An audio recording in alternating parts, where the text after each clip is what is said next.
Vamos começar novamente, então. Boa tarde. Então, nós hoje vamos continuar o estudo de ontem. Aliás, é para mim difícil apresentar este estudo ao longo de uma semana. Porquê? Porque este estudo é sempre uma continuação dos dias anteriores, ok? Portanto, isso há um problema, que é, perdendo um dia, perde-se uma das peças do puzzle, tá bom? No entanto, como este é o meu tema preferido, eu sou um bocado suspeito, não é? Mas eu penso que vale a pena nós percorrermos este caminho, compreendemos exatamente este caminho, porque, como vos disse ontem, nós estamos a falar do Evangelho da Salvação, que, infelizmente, e pelo menos esta é a minha opinião, prega-se muito o que nós devemos fazer, prega-se pouco como o devemos fazer. Prega-se muito o que eu tenho que fazer, tenho que virar à esquerda, tenho que virar à direita, tenho que andar em frente, tenho que andar para trás. Prega-se pouco o Evangelho da Salvação. E é por isso que eu considero que é muito importante nós compreendermos perfeitamente qual é a minha parte, qual é o meu papel no Evangelho da Salvação. E eu não tenho nenhuma capacidade, não há nada que eu possa fazer para me salvar. No entanto, a salvação depende 100% de mim. Perceberam o que eu disse? Concordam com o que eu disse? Eu não me salvo. Nada que eu possa fazer me dá a salvação. Mas sem a minha parte, eu não sou salvo. A salvação depende de mim. E eu penso que esta parte é muito importante. É eu saber qual é a minha parte. Porque se eu não sei qual é a minha parte, eu posso estar aqui na igreja, posso acreditar no Senhor e posso não estar a fazer a minha parte. Nós ontem vimos uma parte muito importante neste nosso estudo do santuário. Então, parte 2, nós vamos tentar hoje entrar no lugar santo. Nós ontem estivemos no pátio, lembram-se? Temos dois objetos, o altar de sacrifícios, temos a pia, vimos que ambos os objetos representam Cristo, Cristo é o Cordeiro do mundo, Cristo é a água da vida, mas vimos que também representa para nós espiritualmente o início da nossa caminhada, certo? Nossa conversão, aceitar Cristo como nosso Salvador e a nossa decisão pelo batismo para pertencermos ao povo do Senhor, certo? Mas nós vimos que mais importante que isto, o pátio representa uma das doutrinas centrais do cristianismo, uma das doutrinas centrais da Reforma Protestante. Qual foi essa doutrina? A justificação pela fé. E nós vimos que a justificação pela fé é um sinónimo de... do quê? Perdão pela fé. Ou seja, eu sou perdoado porque eu acredito que se confessar os meus pecados ao Senhor, Ele é fiel e justo para perdoar os meus pecados. Amém? Isto é a justificação pela fé. Bom, nós estamos a ver e vamos ver que existe um padrão no pátio, no lugar santo e no lugar santíssimo, que é a obra é 100% de Deus, mas eu tenho que dar autorização. Ok? O perdão está disponível para todos, mas nem todos recebem, porque nem todos cumprem com os requisitos. E esses requisitos são o arrependimento e a confissão e o aceitar o perdão do Senhor. Ok. Vimos então que, de facto, existe um caminho espiritual no santuário, vimos muitos textos para isto, vimos Cristo no santuário, vimos a nós no santuário, vimos que a justificação e o perdão são a mesma coisa e então que a justiça imputada, aquilo que acontece na justificação pela fé, é algo de muito importante. Ora, se nós iniciamos um caminho no santuário, quer dizer que a justificação pela fé não é o caminho completo. Perceberam o que eu disse? Sabem que Martinho Lutero, quando ele olhou para a justificação pela fé, e ele foi um grande arauto da justificação pela fé, e foi um homem de Deus, um homem que Deus levantou, mas ele ficou por aí. Martinho Lutero, ele queria retirar um livro da Bíblia. Sabiam qual era o livro? O livro de Tiago. E ele não suportava o livro de Tiago. Porque o livro de Tiago apresenta algo que não encaixava na visão dele da justificação pela fé. Ora, o livro de Tiago não está a contradizer a justificação pela fé, mas está a dizer que há algo mais que o Martinho Lutero não entendeu. Está bom? Portanto, não é para arrancarmos o livro de Tiago da nossa Bíblia, está muito bem lá na nossa Bíblia. Mas é exatamente isso que nós vamos falar hoje. O apóstolo Paulo, eu considero o apóstolo Paulo o maior teólogo da história do cristianismo. No entanto, o apóstolo Pedro disse do apóstolo Paulo, em 2 Pedro, ele disse o seguinte: o Paulo escreve coisas difíceis de entender. Sabiam? Então, se Pedro diz que o Paulo escrevia coisas difíceis de entender, e era o apóstolo Pedro, será que ele tinha razão? Ainda hoje o cristianismo luta para perceber o que é que o apóstolo Paulo queria dizer. Mas o que é certo é que o apóstolo Paulo entendia perfeitamente a justificação pela fé, entendia perfeitamente a santificação, que vamos começar a falar hoje, e entendia perfeitamente a justiça de Cristo. E por isso nós vamos falar dele muitas vezes. Ora, nós ontem vimos que a justificação pela fé é a solução para o nosso passado. Como diz o apóstolo Paulo, para os nossos pecados passados. Ok. Só que nós, segundo a palavra de Deus, não temos só o problema do pecado. Se o nosso problema fosse só o pecado, estávamos resolvidos com a justificação pela fé, com o perdão. Mas nós, seres humanos, não temos apenas o problema do pecado. Ora, vejam o que é que Paulo diz em Romanos 8, diz assim, o seguinte: porquanto a inclinação da carne é o quê? Inimizade contra Deus, pois não é sujeito à lei de Deus, nem em verdade o pode ser. Portanto, os que estão na carne não podem agradar a Deus. O que é que o apóstolo Paulo está a falar aqui? Está a falar de coisas que nós fizermos ou de algo que nós somos? O que é que vos parece? Nós somos. Não está a falar do que nós fizemos. Então não está a falar dos nossos pecados passados. Está a falar daquilo que eu sou. Então, nós não só temos o problema do que fizemos, também temos o problema do que somos. Aliás, o próprio apóstolo Paulo diz que não precisa dizer assim. Ele logo, um pouquinho antes, no capítulo anterior, ele diz, porque, reparem bem, quando, qual é o tempo verbal? Estávamos na carne, as paixões dos pecados, que são pela lei, operavam em nossos membros para darem frutos para a morte. Tempo verbal, qual é que ele está a usar? Passado. Quer dizer que tem solução ou não tem solução? Hã? Tem solução. Então temos um problema, mas o problema tem solução. Então, que problema é que nós temos que faz parte de nós e que não é que nós fazemos, mas é o que nós somos? Qual é esse problema? Eu costumo fazer uma pergunta e vocês todos sabem a resposta, ok?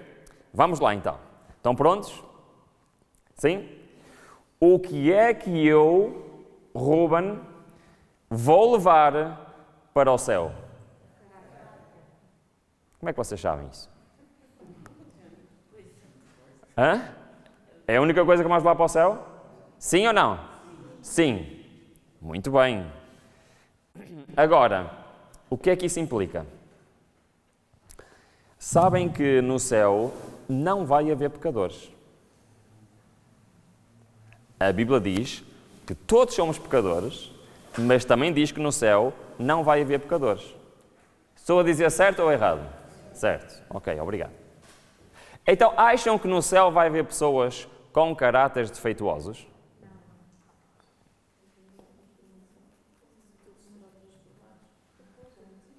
Pessoas com defeitos de caráter, com problemas da carne, como diz o apóstolo Paulo? É uma pergunta mais difícil? Ora, reparem o que é que Ellen White diz em relação a isso. Ninguém que tenha tido a luz da verdade entrará na cidade de Deus como transgressor dos mandamentos. O que é que ela está a dizer? Que no céu não vai haver o quê? Pecadores, certo? Mas ela continua. Sua lei constitui o fundamento do seu governo no céu e na terra. Se eles intencionalmente espezinharam e desprezaram sua lei na terra, não serão levados ao céu para realizar a mesma obra ali. E depois o que é que ela diz? Não haverá modificação do caráter quando Cristo vier. Já fomos. Perceberam? Quando Jesus voltar, nós vamos ser totalmente transformados, sim ou não? Então. Totalmente transformados, ok, exceto o caráter, ok. Isso significa que a nossa presença aqui nesta terra tem um objetivo só: me preparar para o céu. É o único objetivo de nós vivemos nesta terra. Não é sermos ricos, não é casarmos, não é termos filhos. O único, principal objetivo da nossa vida aqui na terra é o quê? Me preparar para quê? Viver eternamente. Se calhar devíamos dar um bocadinho mais atenção ao nosso caráter. O que é que vocês acham, irmãos? Eu pergunto-me como é que eu vou estar no céu com os defeitos de caráter que eu tenho. Só que Deus disse que há solução. Ora, nós estamos a ver que existem dois problemas. O problema do pecado, o problema do caráter. Concordam comigo ou estou a inventar? Concordam? Foi isso que vimos? Então, vamos continuar. Então, esta é a parte mais importante de nós entendermos. Diz o seguinte: a justiça de Deus, apóstolo Paulo outra vez, que é pela fé de Jesus Cristo, para todos e sobre todos os que creem, pois não há distinção. Porque todos pecaram e destituídos estão da glória de Deus. Certo? Todos somos pecadores, todos pecamos. Mas há solução, foi o que vimos ontem. Sendo justificados gratuitamente pela sua graça, mediante a redenção que há em Cristo Jesus. Em Cristo Jesus, isto é o que é? Justificação pela fé. Lemos isto ontem. O qual Deus pôs por propiciação, pela fé no seu sangue, para declarar a sua justiça, para a remissão dos pecados passados, mediante a tolerância de Deus. Lembram-se que temos lido este texto ontem? Sim? Este texto resume a solução do primeiro problema, que é a justificação pela fé, a justiça imputada de Deus. Mas ainda há mais. Quando o pecador penitente, arrependido, perante Deus descer na expiação de Cristo por ele e aceita este sacrifício como sua única esperança, nesta vida e na vindoura, seus pecados são perdoados. Isto é a justificação pela fé. Perdão e justificação são a mesma coisa. A justificação é o perdão absoluto e completo do pecado. A justiça de Cristo é... Lembra-se que temos lido este texto hoje? Então, eu vou pôr aqui num esquema para nós percebermos melhor. Isto é a solução que Deus apresenta para cada um de nós. Tu és um pecador, tu tens pecados, eu sou um pecador, eu tenho pecados, mas Deus quer gratuitamente oferecer uma solução para esse problema. Esse problema é feito por uma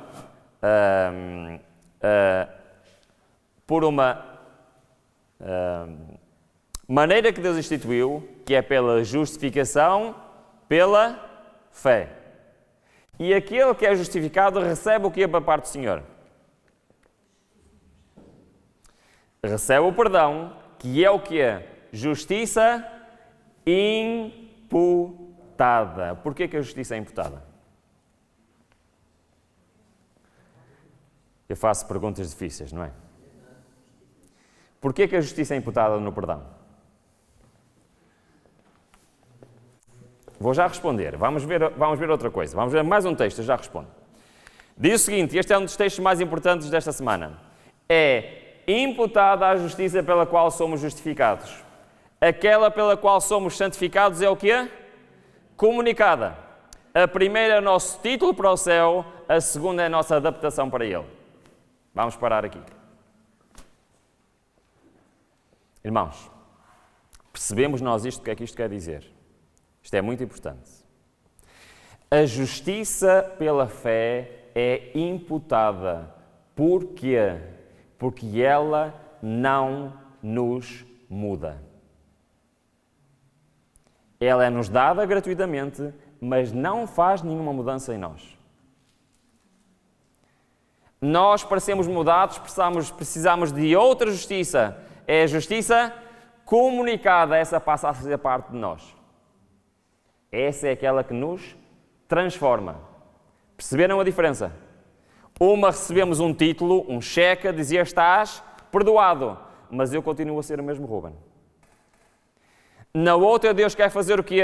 Quer arrancar o pecado de mim. Quer arrancar o mundo de mim. Quer me transformar. E isso não é na justificação pela fé. Isso é na santificação. É por isso que uma é imputada e a outra é comunicada. A outra vai ser uma propriedade minha. Vai passar a ser minha. A outra é apenas um título que eu recebo. Estás perdoado aqui e eu vou-te substituir. Esta não. Esta vai-me transformar. Ora, eu quero fazer uma pergunta. E agora vou-vos dizer, e a seguir vamos ver se é verdade ou não. Nós entramos espiritualmente no santuário, deixamos o mundo para trás, entramos no pátio, que representa a justificação pela fé, certo? E depois o objetivo é entrar o quê? No lugar santo. E depois o objetivo é entrar no lugar santíssimo. Acham que estamos a descer em importância ou a subir em importância? A santificação é uma parte fundamental na vida do cristão. Muitas vezes nós focamos no perdão, e o perdão é, claro, sem perdão não há nada, mas a justificação pela fé não é o fim do caminho para um cristão, irmãos. Por isso é que ele representa a nossa conversão. Mas ele não é o fim do caminho. Ele é o início do caminho. Então, vamos pôr isto no quadro para tentarmos perceber. Deus tem duas soluções porque eu tenho dois problemas. Então, para o problema do pecado, Deus oferece a justificação pela fé, a sua graça imputada. Para o problema do caráter, o Senhor oferece a santificação, que é a sua justiça comunicada. Uma está representada no pátio, a outra está representada no lugar santo. É no lugar santo que somos santificados. Tem lógica? Sim? Ok. Estamos prontos para conseguir prosseguir.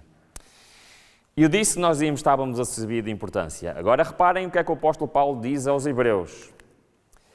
Segui a paz com todos e a santificação, sem a qual ninguém verá o Senhor.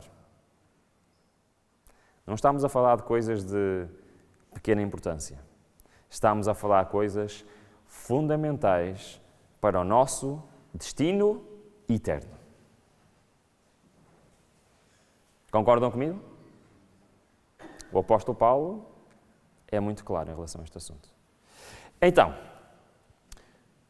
se nós sabemos como funciona a justificação pela fé, sabemos, não é? Perdão. O perdão vem pelo arrependimento, confissão, certo? Arrependimento que é genuíno. Não é dizer ao Senhor, perdoa-me, passado meia hora estou a fazer a mesma coisa, certo? No entanto, Deus quer não só solucionar o nosso pecado, mas quer solucionar o nosso caráter. Ora, vamos tentar perceber, então, qual é a nossa parte na santificação. Acham que isto é importante ou não? Já sabemos qual é a nossa parte na justificação pela fé. Qual é a minha parte na santificação, na transformação do meu caráter. Se é tão importante, porque é aquilo que eu vou levar para o céu, se é aquilo que não vai ser transformado na segunda vinda de Cristo, não acham que é importante nós sabermos como é que o nosso caráter poderá ser transformado? Sabem que eu andei vários anos a tentar encontrar algum pastor, algum teólogo que me explicasse exatamente isso. O que é que eu tenho que fazer para ser transformado? E eu orei ao Senhor 5 anos para Ele me responder qual era a minha parte no Evangelho da Salvação. E quando Ele me respondeu, a resposta estava mesmo à frente dos meus olhos e eu não a via. E hoje, amanhã e terça-feira, vamos ver passo a passo o que é que eu tenho que fazer para o Senhor fazer este milagre na minha vida. Bom, vamos continuar. Senão o tempo começa a passar e eu começo a divagar. Diz o seguinte, Paulo continua, mas nós devemos sempre dar graças a Deus por vós, irmãos, amados do Senhor, porque Deus vos escolheu desde o princípio para quê? Nós fomos escolhidos para isto, irmãos. Nós aceitámos a Cristo como nosso Salvador para sermos transformados à sua imagem. Fomos escolhidos para a santificação do Espírito e a fé na verdade. A santificação vem pelo Espírito Santo, é Ele que faz essa obra, ok? Mas só somos participantes disso pela fé, assim como na justificação, na santificação, a nossa parte é pela fé. Ora, depois de eu entender um pouco melhor como é que isto funcionava, eu voltei a ler a Bíblia, ok? Porque a partir daquele momento a Bíblia tornou-se diferente para mim. E em todo o lado eu encontro isto agora. Vou dar só um pequeno exemplo para vocês perceberem. Olha, reparem. Em 2 Tessalonicenses, o que é que Paulo diz? Diz assim, se pois alguém se purificar dessas coisas, a purificação é um símbolo que é do perdão. Pátio, certo? Justificação pela fé. Agora reparem o que ele diz. Será um vaso de honra que é santificado. Lugar santo. Transformação de caráter. Certo? Continua. E útil e pelo Senhor preparado para toda a boa obra. Sabiam que as boas obras é só no lugar santíssimo?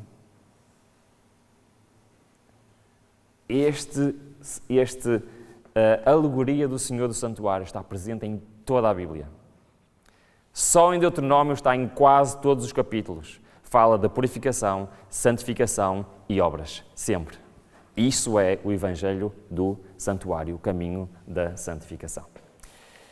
Ok, então, já que temos 2 problemas, Deus diz-nos que há a solução, temos que perceber como é que isto funciona.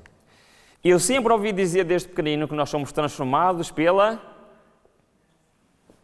Então, deixaram-me sozinhos agora. Que nós somos transformados pela... Não estamos lá. Vamos lá. Este versículo fala que nós, quando eu disser, vocês vão se lembrar, que nós somos transformados pela contemplação. Ok? Já ouviram falar nisso? Sim? Ok. Eu também já ouço falar isto desde pequenino.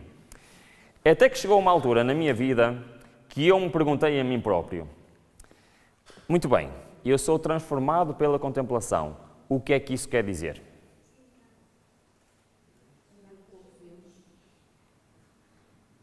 Ok, muito bem. Isso então quer dizer alguma coisa na prática, certo? Então começou a minha luta com o Senhor. Eu vou-vos contar a história depois no outro dia. Hoje não temos tempo. Hoje vamos ver outra coisa. Mas eu perguntava-me a mim próprio, ok, Senhor, eu sou transformado pela contemplação, explica-me como. Depois eu lia textos como este, contemplando havemos de ser transformados. E ao meditarmos nas perfeições do modelo divino, desejaremos tornar-nos inteiramente transformados e renovados na imagem de sua pureza. É pela fé, reparem, pela fé, no Filho de Deus que se efetua o que é? Transformação do caráter. E o filho da ira torna-se filho de Deus. Passa da morte para a vida. Torna-se espiritual e discerne as coisas espirituais. E eu orava ao Senhor e dizia, é isto que eu quero para a minha vida. Mas depois perguntava, como é que isto funciona? Eu queria saber, genuinamente queria saber. Porque se eu, para ser perdoado, tenho que fazer a minha parte, eu, para ser santificado, se calhar também tenho que fazer a minha parte. O que é? Então, vou só contar um bocadinho da história, então, não estou a resistir. Eu orei por este assunto 5 anos seguidos. E eu continuava sem saber, eu ouvia pregações, eu ouvia tudo e não havia uma resposta concreta. O que é, Senhor, o que é que eu tenho que fazer para tu poderes transformar o meu caráter? E um dia eu estava a sair da reunião de oração, de quarta-feira, em Espinho, vinha para casa e eu tenho o hábito, muitas das vezes, de ouvir livros enquanto estou a conduzir, tá bom? Gosto de ouvir, já ouvi a Bíblia inteira, já ouvi vários livros.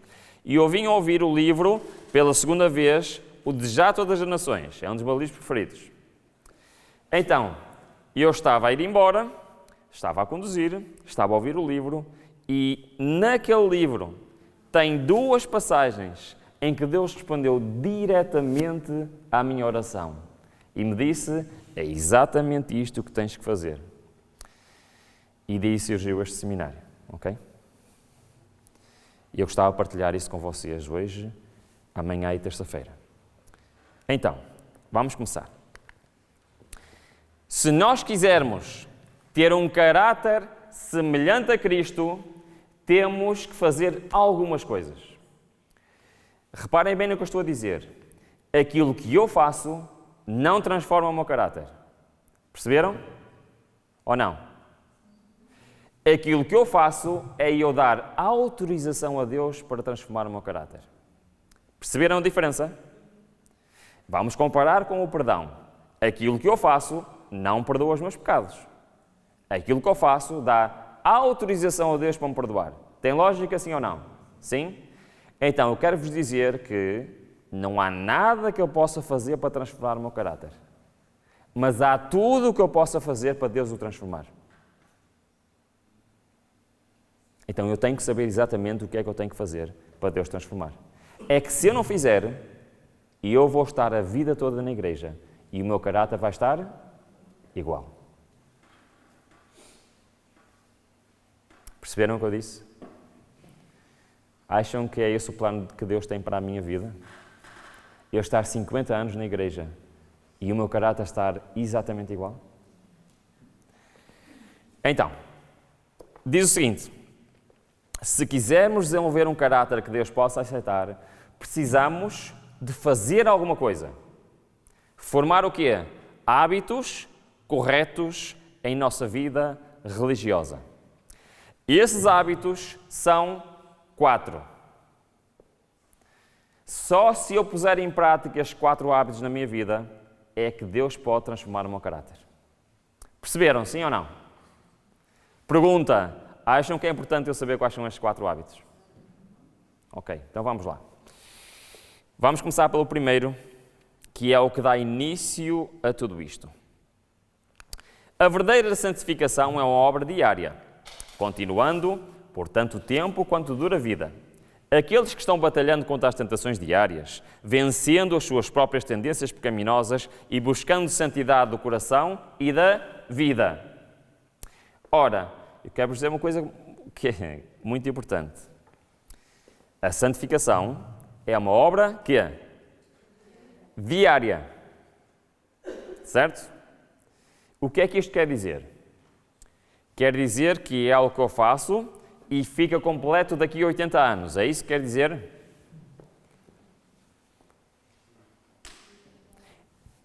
Isto quer dizer que a santificação tem que ser feita todos os dias. Perceberam? A santificação tem que ser feita quantas vezes? Todos os dias. E só se for feita todos os dias é que estamos a dar permissão ao Senhor. Então, como eu estava a dizer, os 4 hábitos estão plenamente escritos onde? No santuário. Então, primeira coisa muito importante. Se eu estou no pátio e passo para o lugar santo, há uma diferença no ambiente à minha volta, sim ou não? Porquê? Qual é a diferença? O pátio é aberto, é no exterior, e o lugar santo é fechado, é no interior. Compreendem isto? Acham que isto poderá ter algum significado importante para nós? Ora, reparem bem.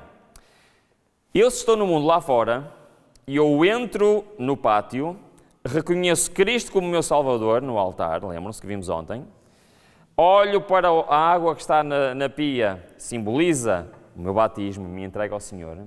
Agora, qual é o próximo passo lógico? É eu entrar onde? No lugar santo. Mas eu, no pátio, consigo ou não ainda ver o mundo lá fora? Mas se eu entro no lugar santo, consigo ou não ver o mundo lá fora? Não. E eu quero vos dizer que isto é um dos aspectos mais importantes do nosso processo de santificação. Diz o seguinte: mediante a contemplação, contemplar nós precisamos usar quais órgãos? Os olhos e por vezes os ouvidos. Ok? É aquilo que nós metemos para dentro aqui, certo? Agora reparem, mediante a contemplação da perfeição do caráter divino e reclamando a justiça de Cristo como sendo nossa pela fé, havemos ser transformados à mesma imagem. Agora reparem o que é que ela diz. Não reunamos, pois, todos os quadros desagradáveis, iniquidades, corrupções e decepções, provas do poder de Satanás, a fim de os suspender nas paredes da nossa memória. Perceberam o que é que está aqui a dizer? Sim ou não? O que é que está aqui a dizer? Que se eu quero ter um caráter como o de Cristo, o que é que eu tenho que fazer? Reparem, eu sou transformado pela contemplação, mas em primeiro lugar eu tenho que deixar de contemplar. O que é que eu tenho que deixar de contemplar? O mundo lá fora. Ora, eu posso estar na igreja, posso ser um membro batizado e continuar a contemplar o mundo lá fora. E sabem o que é que acontece? É impossível Deus transformar o meu caráter. Porquê? Porque nós somos transformados pela contemplação. Se eu estou a contemplar o mundo, por quem é que eu sou transformado? Pelo mundo. Bom, vamos lá ver se isto faz sentido. O próprio Cristo diz assim: se o teu olho te fizer tropeçar, arranca-o e lança-o de ti. Melhor é entrares na vida com um olho do que tendo 2 olhos seres lançados no inferno. O que é que ele está a dizer, Cristo? O que é que ele está aqui a dizer? Vamos andar todos aqui sem um olho, é isso? O que é que isto quer dizer, irmãos? Quer dizer que aquilo que nós vimos pode custar a nossa salvação. Aquilo que eu ponho diante dos meus olhos pode custar a minha salvação. Certo ou errado? Mas nós devemos fechar os olhos para não vermos nem aprendermos o mal. Devemos fechar os ouvidos para que não ouçamos o que é mau e não obtenhamos o conhecimento que nos mancharia a pureza de pensamentos e de ação. O primeiro passo, eu entrar no lugar santo, significa o quê? Que eu tenho que retirar o mundo dos meus olhos e dos meus ouvidos. Concordam? Isto não é nenhuma novidade para vocês, pois não? Decorria o ano de 2017 e eu estava com um problema espiritual. Sabem qual era esse problema espiritual? E eu não conseguia passar tempo com o Senhor a estudar a sua palavra. ok? Eu não conseguia. Eu tentava muitas vezes. Muitas vezes eu até na cama deitava-me, abria a palavra de Deus e começava e tal. E era como se diz na minha terra, perdoem-me, era uma seca. Não sei se já isto aconteceu com vocês, mas isto era uma realidade na minha vida. Eu não conseguia. Bom, é verdade que eu sou um pouco disléxico, para mim ler não é a melhor coisa do mundo, não é? Mas eu não conseguia, não tinha o hábito de pegar na palavra de Deus e estudar. Eu era monitor da escola sabatina e se não fosse monitor então é que eu não estudava nada. Graças a Deus que eu sou monitor da escola sabatina desde os meus 18 anos, porque obrigavam-me ao menos a estudar a lição. Mas de resto, eu não estudava a palavra de Deus e não conseguia. Eu tentava, mas eu não conseguia. Então eu lembrei-me. Então eu comecei a orar a Deus em 2007, a pedir ao Senhor uma coisa muito simples. Ajuda-me a ter vontade para estudar a Tua palavra. E eu comecei a orar.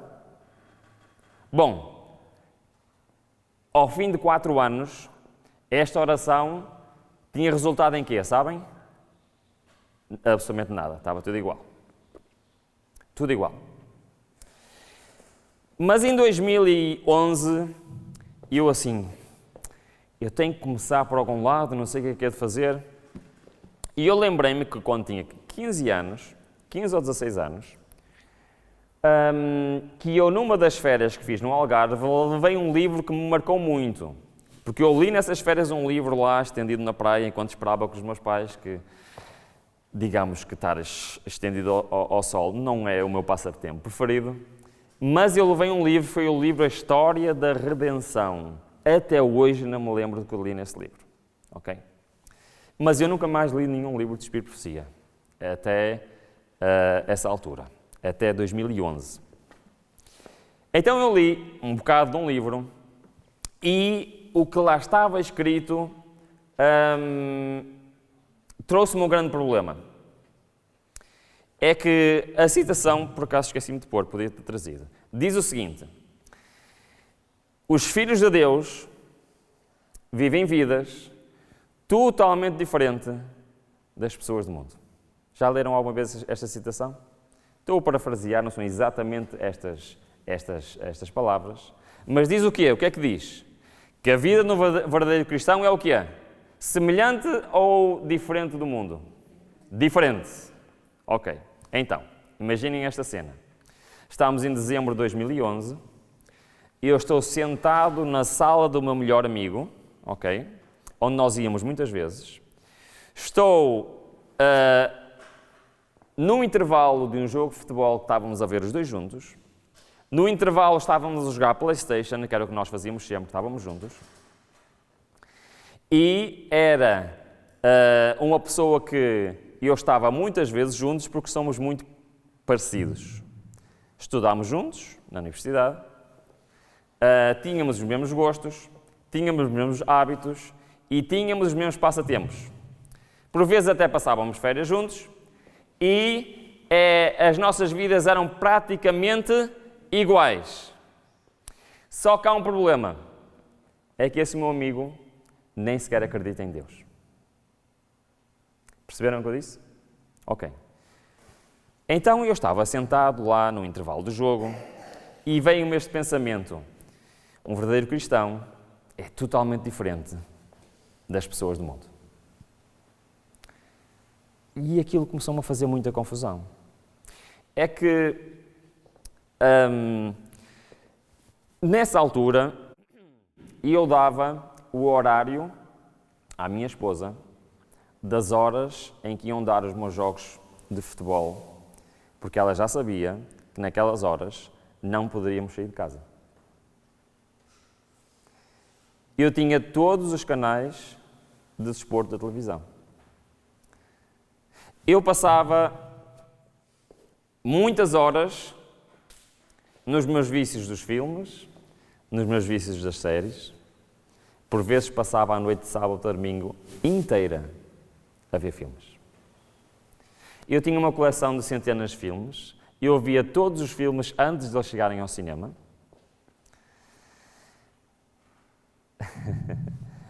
Ou seja, eu estava constantemente a contemplar o quê? O mundo. Concordam comigo ou não? Então eu estou lá sentado na sala desse meu amigo e de repente o Senhor está-me a dizer assim: ora, há aqui alguma coisa que não está a bater certo. É porque tu és exatamente igual àquele e aquele nem sequer acredita em mim. E aquilo começou a fazer muita confusão.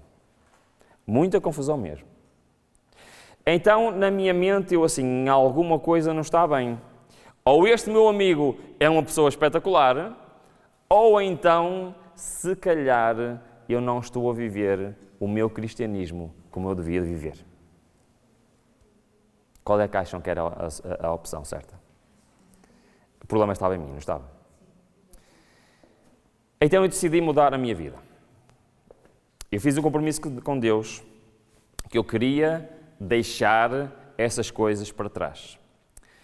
Por coincidência, em fevereiro de 2012, o pastor da minha igreja teve uma ideia. Vamos fazer os 10 dias no aposento alto. Alguém sabe o que é isto? Não. Então, é assim, eu vou explicar. 10 dias, 6 da manhã, estamos todos na igreja, fazemos um encontro com o Senhor até às 7 da manhã e depois, nos restantes 23 horas do dia, temos que fazer jejum espiritual. Segunda pergunta, sabem o que é jejum espiritual? Não. Jejum espiritual é o seguinte: eu não posso comer nenhum alimento que me faça mal, não posso fazer nada, não posso ver e ouvir nada que não seja inspirado por Deus. Perceberam? Por isso, não posso. Reparem, eu na minha vida, não é? Não podia ver televisão, não podia ouvir rádio, não podia ver as minhas coisas que eu gostava de ver. Portanto, iam ser 10 dias para nos consagrarmos ao Senhor. Ok? Perceberam? Muito bem. Eu gosto de desafios, não sei se os irmãos gostam de desafios, eu gosto. Então eu achei aquilo muito interessante e eu aceitei o desafio. E depois porquê? Estava alinhado com aquilo que eu estava a pensar fazer.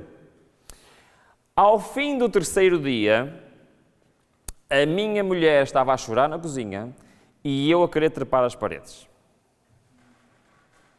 Ok? Ao fim de 3 dias. A minha mulher estava a dizer: não consigo mais fazer isto. Eu não consigo estar aqui na cozinha a cozinhar e não estar a televisão acesa. E eu ainda estava pior, ok? Eu ainda estava pior. Então nós decidimos o quê? Vamos terminar com isto, que não dá para fazer isto. Mas depois nós tivemos assim uma ideia. Espera lá. Isto são só 10 dias. Parece que estamos a brincar. Não conseguimos viver 10 dias sem uma vida assim. Então nós decidimos, ok, são 10 dias, passa rápido, vamos em frente. E aceitámos os desafios de 10 dias. 2 dias depois, eu vou, depois de jantar, sento-me na sala como era habitual, pego no comando como era habitual e ia ligar o que é como era habitual? Televisão. Quando eu me lembro, espera lá, eu estou a fazer os 10 dias no aposento alto e não posso fazer isto. Então aconteceu uma coisa muito interessante.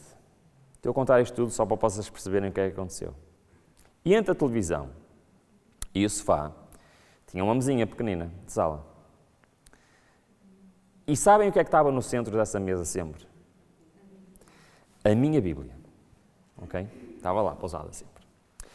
Agora imaginem a cena, estou sentado no sofá, não posso ligar a televisão, não é? E eu começo literalmente a olhar para a minha volta e a pensar: o que é que eu vou fazer? Quando o meu olhar dá com o quê? Com a Bíblia. E eu pensei assim, bom, prontos, tudo bem. E eu peguei na Bíblia, era uma Bíblia Thompson como esta, uma Bíblia de estudo, fui aqui ao final e tem temas de estudo bíblico, ok? Tem temas, tem os versículos todos. E então eu fiz algo, escolhi um tema que me interessou e eu fui ler um a um todos os versículos bíblicos daquele estudo, certo?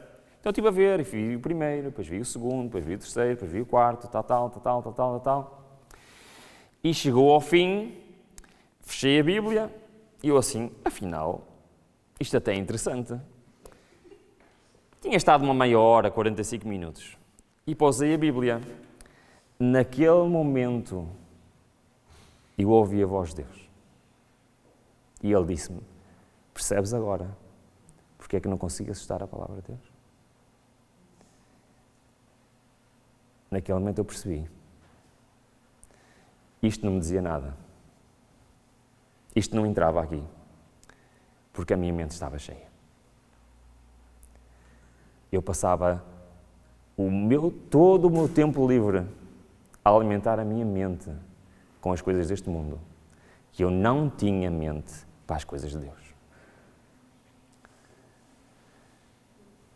Naquele dia tomei uma decisão radical. Não recomendo tomarem decisões radicais, mas eu tomei. Até hoje, eu nunca mais vi televisão. Nunca mais ouvi rádio. Nunca mais vi um filme. Eliminei tudo da minha vida, completamente. Sabem o que aconteceu? A minha vida mudou radicalmente. Eu não conseguia estudar a palavra de Deus. Tornou-se a minha maior paixão. Esta semana estou a concluir o meu curso de Teologia, porque eu estou apaixonado pela Bíblia. E eu percebi naquele momento, ainda antes de eu perceber, seja o que for em relação a isto, Deus ensinou-me na prática, se queres te alimentar de mim, primeiro tens de parar de te alimentar do mundo. E atenção que eu não estou a dizer que não podem ver televisão, ok? Não é isso que eu estou a dizer. O que eu estou a dizer é que aquilo era o mais importante para mim. E quando eu pus de lado o mundo, Deus pôde se revelar na minha vida. O primeiro passo é este. É eu fechar os meus olhos, é eu fechar os meus ouvidos àquilo que eu sei que me faz mal. Sabemos ou não sabemos? Todos nós sabemos. Se eu não fechar os meus olhos, se eu não fechar os meus ouvidos àquilo que eu sei que me faz mal, sabem o que é que eu estou a dizer ao Senhor?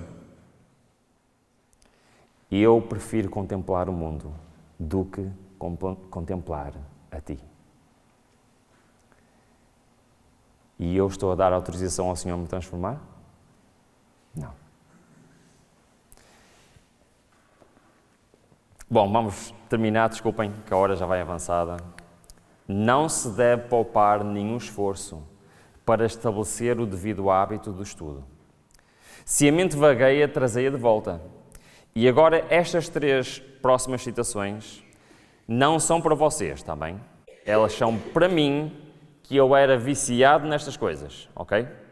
Compreendam o que eu disse? Se vocês não são viciados, elas não são para ti. É para eu conseguir transmitir aquilo que eu vivi e eu não conhecia e depois eu li aquilo que eu vivi. Reparem bem, se o gosto intelectual e moral foi pervertido pelos elaborados e estimulantes contos de ficção, isso era eu. Tendes então uma batalha a travar contra vós mesmos, a fim de vencer este hábito falsificado. Isto era a minha vida. Se os leitores, e agora já não se diz leitores, agora diz-se visualizadores de ficção, que era a minha paixão, estão condescendendo com o mal que destrói a espiritualidade. E eu fui uma prova viva disto. Eclipsando a beleza da página sagrada, cria uma nociva estimulação, desperta a imaginação, incapacita a mente para a utilidade e desvia o espírito da oração, tornando-o inapto para qualquer exercício espiritual. Alega-se muitas vezes que, a fim de se desviar as juventudes das leituras sensacionais e indignas, devíamos proporcionar uma melhor espécie de ficção. Isso equivale a tentar a cura de um ébrio dando em lugar o whisky ou a aguardente. Os intoxicantes mais brandos, como o vinho, ou a cerveja ou cidra, o uso destes animaria continuamente o desejo de estimulantes mais fortes. Eu tomei essa decisão de radical, porque eu era o quê? Era viciado. A única segurança para os bêbados, bem como para o homem temperante, é total abstinência. Por isso, para mim, deve ser assim. A mesma regra se aplica ao amante da ficção. Sua única segurança é total abstinência. Irmãos, eu muitas vezes me perguntava qual o motivo de nós sermos a igreja de Laodiceia? Qual o motivo da mensagem à igreja de Laodiceia ser: eis que estou à porta e bato, se alguém ouvir a minha voz, abrir a porta, entrarei, com ele cearei e ele comigo? Já alguma vez se perguntaram porquê? Se Cristo está a bater à nossa porta, isso significa que Ele está do lado de dentro ou do lado de fora? Oi? Têm a certeza? Pois é. Então, espera lá. Cristo está lá de fora. Está a bater. Para Ele entrar, o que é que eu tenho que fazer? Abrir a porta? O que é isso? O que é isso? Jesus não abrirá a porta do nosso coração. Temos o quê? De abrir nós mesmos e mostrar que desejamos a sua presença, dar-lhe as boas-vindas. O que é isso? Percebem? Uma coisa é nós compreendemos uma coisa teoricamente. Muito bem, isto é muito bonito. Cristo está à porta, bate, e eu abro e Ele entra. É bonito ou não é? Mas o que é isso na prática? Reparem, se todos fizéssemos um trabalho completo de eliminar o lixo deste mundo na nossa vida e preparar um lugar para Jesus, e Ele entraria, habitaria connosco e fazia um grande trabalho. Abrir a porta de Cristo é eliminar o lixo deste mundo da minha vida. E Ele não vai entrar enquanto eu não fizer este serviço. Tudo o que nós vamos fazer esta semana é assim. Deus quer fazer, eu tenho de permitir. Deus quer fazer, eu tenho de permitir. Mas eu tenho que saber o que é isto. E eu tenho que entender o que é que eu tenho que fazer. É por isso que a primeira obra dos que desejam reformar é o quê? Purificar a sua mente. Se a mente é guiada em direção viciosa, tem que ser refreada. Cultivado só assuntos puros e elevados. Quando tentados a ceder a uma imaginação corrupta, fugi para o trono da graça e orai pedindo forças do céu. Na força de Deus, a imaginação pode ser disciplinada. Amém? De modo a só se demorar em coisas puras e celestiais. Então, nós hoje vimos o primeiro hábito dos 4, ok? Eu quero vos dizer que os outros hábitos são mais importantes do que este. Mas os outros hábitos dependem deste. Em primeiro lugar, então, e eu tenho que deixar de contemplar as coisas que eu sei que são inspiradas por Satanás, que eu sei que não deviam de entrar na minha mente. E isto é eu a dizer ao Senhor: Senhor, entra na minha vida. Senhor, transforma o meu coração. Mas isto é só o primeiro passo, irmãos. Temos mais dois passos, com 3 hábitos, que são fundamentais para a nossa vida cristã. E é por isso que a mensagem de amanhã e a mensagem de terça-feira são as mais importantes. Mas eu não queria terminar hoje sem te dizer algo. Deus quer te transformar. Deus quer-me transformar. Sim ou não? E eu quero ser transformado. Sim ou não? Sabem que se eu soubesse que naquele terreno que está aqui em frente, que está à venda, está ali um terreno à venda, já repararam? Se eu soubesse que lá enterrado estava um tesouro de 10 milhões de euros, o que é que eu ia fazer? E eu ia fazer tudo para quê? Para comprar aquele terreno. Eu, como cristão, não ia lá buscar porque ele não é meu. Mas podia comprá-lo ou não podia? Podia. A partir do momento que eu comprasse aquele terreno, qual era a primeira coisa que eu ia fazer? Eu acho que eu nem dormia enquanto não comprasse o terreno. Certo? Faríamos isso ou não? Sou só eu? Vocês fariam isso, sim ou não? Porquê? Porque lá há um tesouro de grande valor. Deus quer nos dar algo que é muito mais valioso que isso. Será que eu tenho a mesma atitude que eu teria para com esse tesouro terrestre? Qual é a nossa prioridade na vida?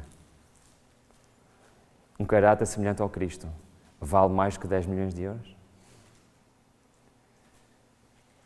Uma vez alguém perguntou: o que é que tu fazias se eu te desse um valor astronómico de dinheiro, 10 milhões de euros? Melhoraria a tua vida ou não?